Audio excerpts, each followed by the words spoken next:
un peu plus tôt Stéphane Boulac. Il est professeur titulaire à la faculté de droit de l'Université de Montréal. C'est un spécialiste en droit public. Monsieur Boulac, bonjour. Bonjour.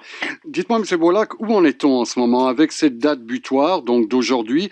Est-ce que l'on fait face à un vide juridique ou plutôt à un vide législatif? C'est quoi la différence entre les deux?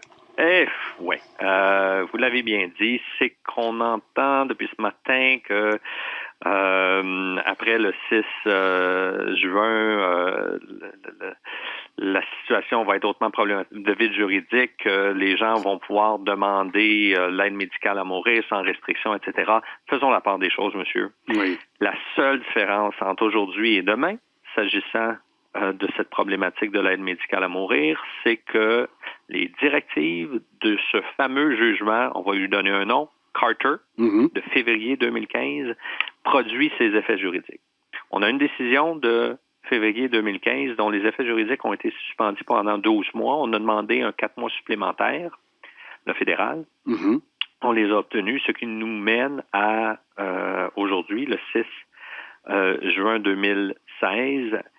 Et à la fin de ce délai, le jugement prend effet.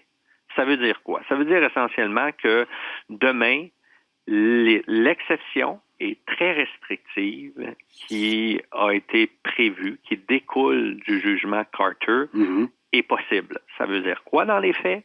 C'est, premièrement, qu'est-ce que ça veut pas dire? C'est que ça ne donne pas un droit à obtenir l'aide médicale à mourir sur demande.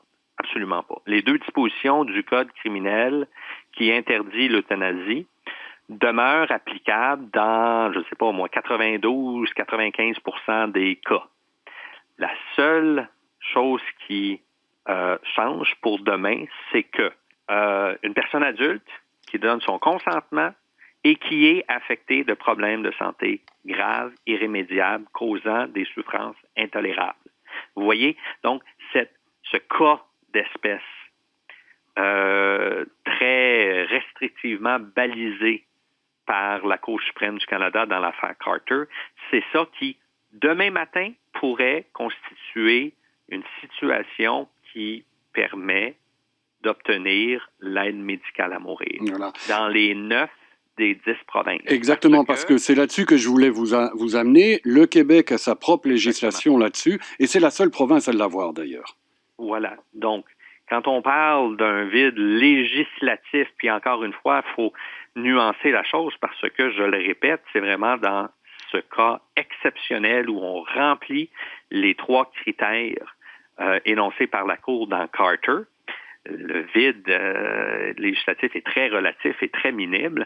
Et en plus, c'est qu'au Québec, si le fédéral ne légifère pas, ça tombe dans la cour entièrement de la législation québécoise en la matière. Et nous, depuis décembre dernier, nous avons la loi provinciale qui gouverne essentiellement les situations d'obtention de l'aide médicale à mourir. Voilà. Alors, M. Boulac, si je vous comprends bien, et revenons donc à cet arrêt Carter qui, vous l'avez dit vous-même, est très restrictif, cela veut dire qu'à partir de demain, beaucoup de patients ne pourront pas se prévaloir de cette aide médicale à mourir, justement à cause du caractère restrictif de l'arrêt Carter. Donc, pensons à un cas hypothétique. Je suis en Ontario. Je suis adulte, atteint d'un problème de santé grave, irrémédiable, mais dont les souffrances ne sont pas considérées par mon docteur, par l'ensemble du personnel responsable de ces questions, souvent en contexte palliatif, comme étant intolérables. Est-ce que je peux obtenir l'aide médicale à mourir? La réponse est non. Pourquoi? Parce que les dispositions du Code criminel interdisent toujours l'euthanasie. Sauf, vous voyez, c'est vraiment une logique d'une interdiction sauf exception. L'exception étant très restrictive, ça veut dire, comme vous l'avez suggéré, que la très grande majorité des personnes dans les 9 autres provinces, parce que rappelons-le, au Québec, on a notre législation qui encadre ces demandes d'aide médicale à mourir. Donc, si je suis en Ontario, le vide, et c'est pour ça qu'à mon humble avis, c'est une exagération de parler de vide législatif, voire de vide juridique. C'est pas vrai que demain, même en Ontario, que n'importe qui pourrait obtenir l'aide médicale à mourir. Non, on va devoir remplir les critères très restrictifs de l'affaire Carter. Voilà. À vos yeux, M. Bollack, est-ce que le gouvernement a pris trop de temps à réagir à cette décision de la Cour suprême et que c'est un peu à cause de lui que l'on est dans cette situation actuelle? Parce qu'on sait aussi que les sénateurs ont dit qu'ils allaient prendre, eux, leur temps. Bien, on prend le temps qu'il faut. Oui. C'est sûr que les détracteurs du Sénat canadien vont utiliser l'occasion pour casser le sucre encore davantage sur notre Chambre haute, mais bon, ça c'est un autre dossier. Précisément, en ce qui concerne l'aide médicale à mourir, c'est certain que c'est depuis février 2015 qu'on sait qu'on doit faire quelque chose pour ajuster la loi fédérale. Or, sans rendre le dossier trop politique, qu'est-ce qui est certain, c'est objectivement vérifiable, l'ancien gouvernement conservateur de Stephen Harper s'est traîné les pieds considérablement, de telle sorte qu'après l'élection générale, même si on a mis les bouchées doubles, ça a pris un certain temps. C'est pourquoi le procureur général du Canada s'est adressé à la Cour suprême du Canada en décembre dernier pour obtenir un délai supplémentaire. On avait demandé 6 mois, la Cour suprême leur a donné 4 mois.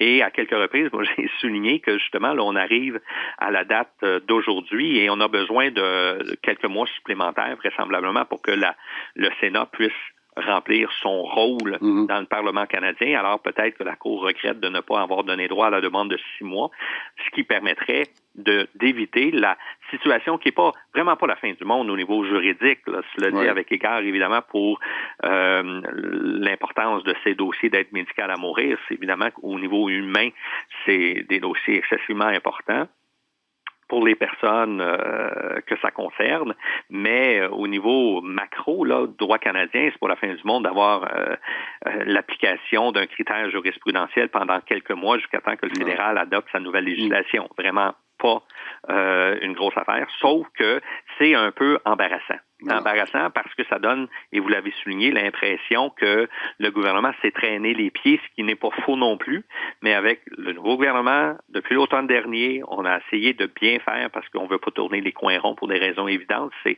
une problématique qui est fort délicate. Alors, on a essayé de faire correctement ses devoirs, mais là, on arrive contraint à une date butoir le 6 juin, puis pas en mesure. Alors, on va avoir une situation incongrue pendant quelques mois jusqu'à temps que la loi soit adoptée par le Parlement, que le Sénat du Canada ait le temps de remplir son rôle constitutionnel.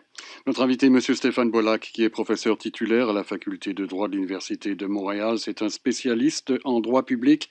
M. Bollack, merci beaucoup. Merci beaucoup. Au revoir. Au revoir.